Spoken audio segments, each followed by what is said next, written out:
Good morning, friends. I want to explain the word generation in the best I can in its context in Matthew chapter 24, verse 34. But it's very hard, but I'm asking you to take a honest look at it. It's not just accept what you're hearing from the new age. So hopefully I can show you another perspective so you at least can consider all things.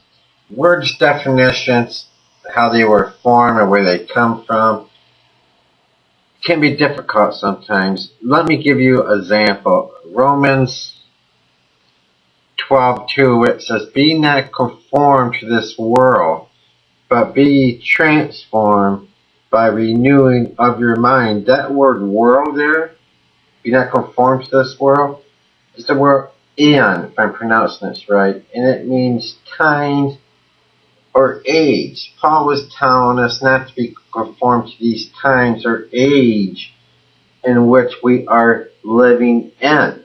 That's how it should read, but the word world is there, so it can get kind of confusing in having a real true understanding of things. Most scholars know this, and well, I won't go over there on certain things. Now, in Matthew 24, verse 34, first off, I covered some of this in another teaching briefly. Time you get to Matthew 24, verse 27, from there to verse 31, is referring to the coming of the Son of Man, the second coming of Christ. Then give the parable of the fig tree, starting in verse 32, showing the nearness of his coming. Now, we get down to verse 34, it says, "Verily I say unto you, this generation shall not pass." This generation.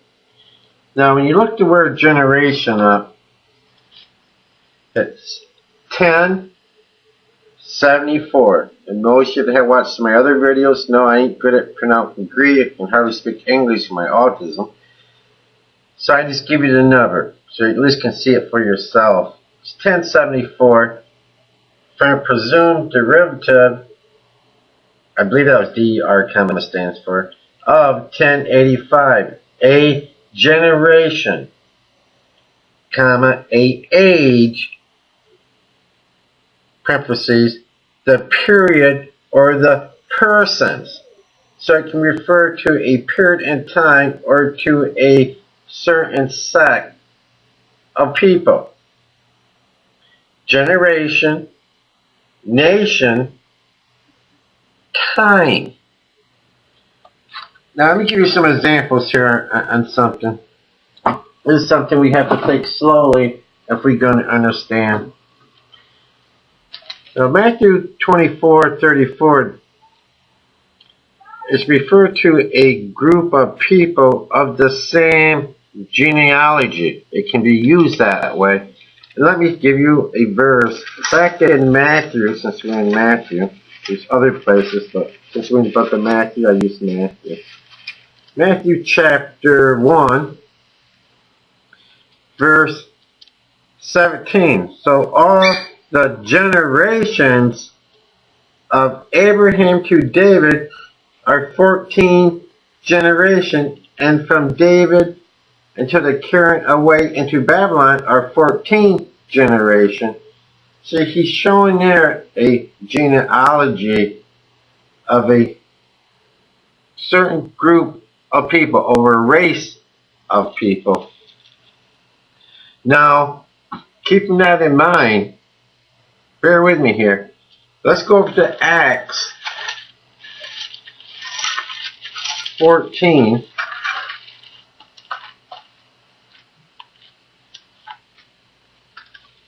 Acts 14.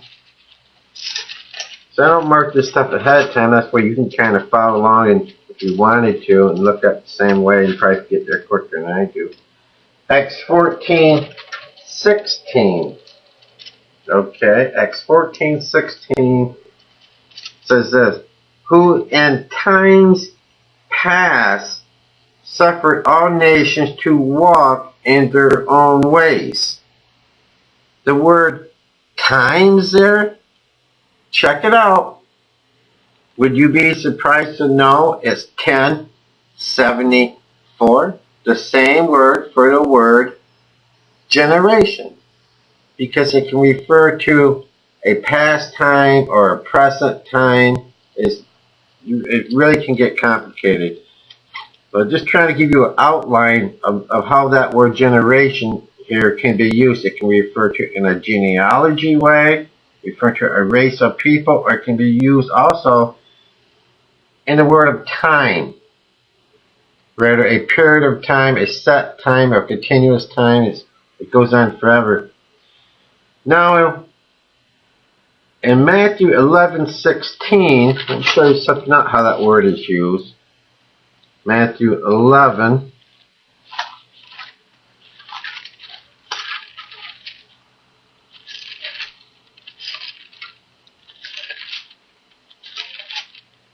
In 11:16, but whereunto shall I liken this generation? It is like unto children sitting in the market and calling unto their fellows. But you see here, if you back up, you see what Jesus, what's going on here. But whereunto shall I liken, get that, liken this generation, it is like unto children sitting in the market and calling their fellows. Here, the word generation is being transferred from people to the time in which they lived. You get what I'm saying? Let me read it one more time so you can see what I'm getting at. But unto shall I liken this? Now, this generation is likened unto children sitting in the market. It's just simply the word generation. Generation here is being transferred from people, referring to people of a genealogy, to the time in which they lived. So you see how the word generation can be changed in one speech. It depends how a person uses it in their speech. Now, before explaining, there's so much to this that I'm leaving a lot. We can go on for, it took me days to get, almost drove me nuts to understand this word generation here. Before explaining any farther the word generation, let's finish reading the passage here. Alright, then we go back to this generation. Verily I say unto you, this generation shall not pass till all these things be fulfilled. Heaven and earth shall pass away, but my words shall not pass away. How do I want to explain this? The word pass here does not mean to pass as in a sense from life to death or to annihilate, to pass in that sense, but it simply means to change as in a new birth. Or let me give you an example. I wrote something down here, if I can remember where I wrote it. Turn to me to Hebrews. And this part, to understand that word pass, is very important. Just bear with me and you'll be surprised by what I want. I think Hebrew chapter, I think I wrote down chapter 1. Verse 10 through, what did I mark down here? 10 and 10 through 12. And you, Lord, in the beginning have laid the foundation of the earth, and the heavens are the works of your hands. They shall perish, but you remain, and they all shall wax old as doeth a garment, and as a vesture shall you fold them up, and they shall be changed. Now, if you look the word change up there, it just means to change from one condition to another. It just change it from one condition to another. Also, if you look at Romans 8, bear with me, you see I'm tying this all together. In Romans 8,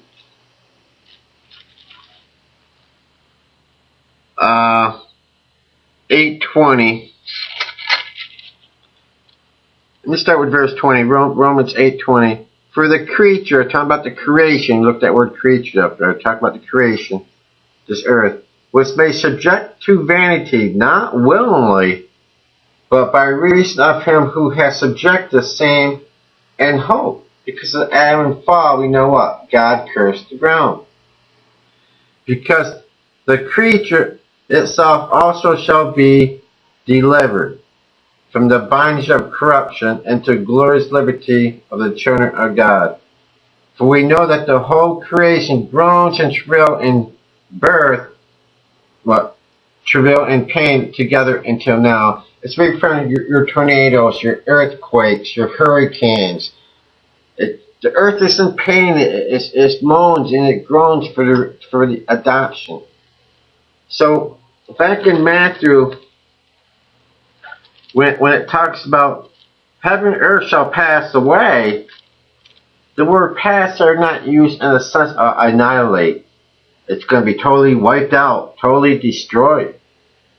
But it's simply talking about to pass from one state into another state, from one condition to another. But I think with the first 20th century mind, when you go back and look at, verily I say, this generation shall not pass, we look at that word pass as in a sense of death or in something being done away with. But the word pass has many variations if you really study it out. And here it just refers to a change from one condition to another. And I believe, after really studying and hammering this out, that where it says, verily I say unto you, this generation is referring to a fixed period in time, shall not change till all these things be fulfilled. Verily I say unto you, this generation, this fixed period in time, what time? The time that Jesus was talking about beforehand, especially, you can back way up, I have way too much to explain if I did, so I start with verse 27. If you read 27 to 31, it's all referring to the second coming of Christ. And starting with verse 32 down to where we're at, this is all referring to the parable of the fig tree, the nearest of the second coming. You know, that the signs look forward to. And he says, verily I say to you, this fixed period in time, that word generation, shall not change from one condition to another till all these things be fulfilled. Jesus spoke here about something that's going to happen here in the future, a set period of time. It's not going to change. We're not going to get here, skip over here, and go through here. God said it, that settles it. And that's the next verse says down, I don't think we read it, verse 35. Heaven and earth shall pass away, but my word shall not pass away. Jesus said it, that settles it, it's going to happen. That's it. But I think we get confused on two major words, and I can understand how people can get confused on the word generation. It is tough. I spent several days on that. I even tried to look at scholars' teachings on it, but then I had to check their background, see what was wrong in other things. Just made it wrong in this. I had to do my own homework from scratch. You know, usually I looked at a little bit of everything. I do my own study, and then I compare it to what other people have to say after I've done it to see what I'm missing or who's right. It takes a lot of homework. Studying this, I was back in high school instead of doing this. This is really, it can be hard. But I think it's because I can understand how people can misunderstand how the word generation can be used because of the variations. But it's not just the word generation that is misused, but it's also the word pass.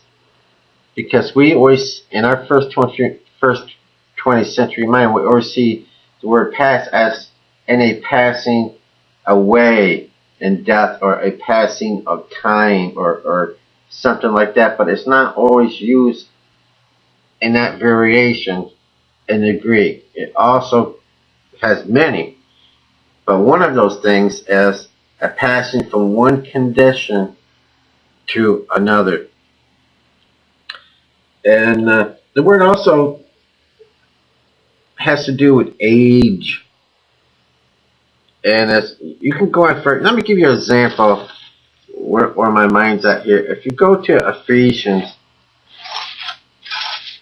chapter, I wrote it down, chapter 3, verse 21. Just give you some homework. Ephesians 3:21. It says, "Unto him be glory in the church," or in the body of Christ, by Christ Jesus, throughout all ages, world without end. Now the word age there is 104 in the Greek, and it means a continuous duration.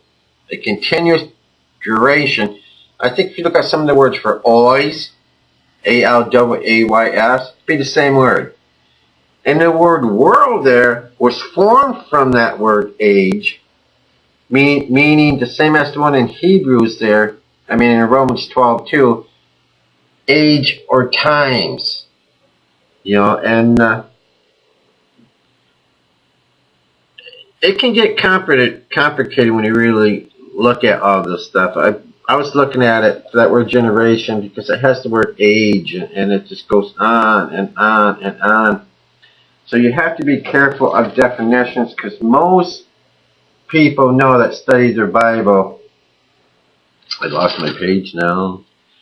That there's more than one definition for a word depending on how it is spoken and what's being said. You know, it can really change. And I just wanted to bring out, because there's so many false teaching in Matthew.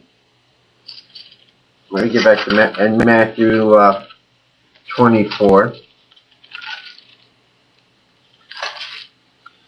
In Matthew 24, in fact, sometimes I have to do a study on the whole chapter, or it just takes so many videos. I just want to give you another way to see this word generation and how what other people are trying to give you through a religious doctrine. Don't take their word for anything. Don't even take my word for anything.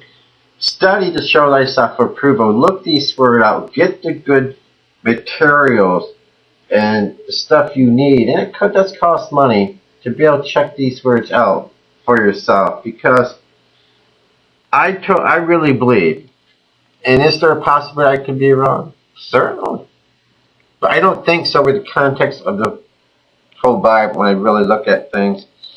So when he says, "Verily I say unto you, this generation," a fixed period in time, referring to what Jesus had already said beforehand, shall not change from one condition to another until all these things be fulfilled. Heaven and earth shall pass away. I showed you verses on just shall be changed from one condition to another. But my word shall not pass away. See, God said it's going to happen. It is there. You know, it's not going to jump over. It's not going to bypass it. It's not going to go around it. It's something Jesus said at a fixed period in time, and it's going to happen. And I believe that's the way it reads, and it would make total sense and line up with other things in the Bible. So, if you get nothing more from this than another understanding of how you have to be very careful when you're using the Greek and looking at the words, I hope it's been helpful. Because some of this stuff is not really easy to understand, and you're really tricked. And there's even people that pretend to be scholars that outright lie and only give you one definition and one viewpoint according to their religious doctrine. And it's not right. The truth should be given and let people judge for themselves. You know, give them all the information and let people decide. You know, and people that knows me well or even see many of my videos know I just seek the truth. You know, I don't seek it according to a religious doctrine or a religious belief. Some people ask me, what are you? I'm Bible. That's it. I'm just plain Bible. And so I leave it there, and I hope it gives those that really try to trick you and say, no, this is definitely what it means, according to their religious doctrine, especially the New Agers, that you at least this will open your eyes to seeing in other ways and how that word can be used. God bless, and thanks for your time and your patience.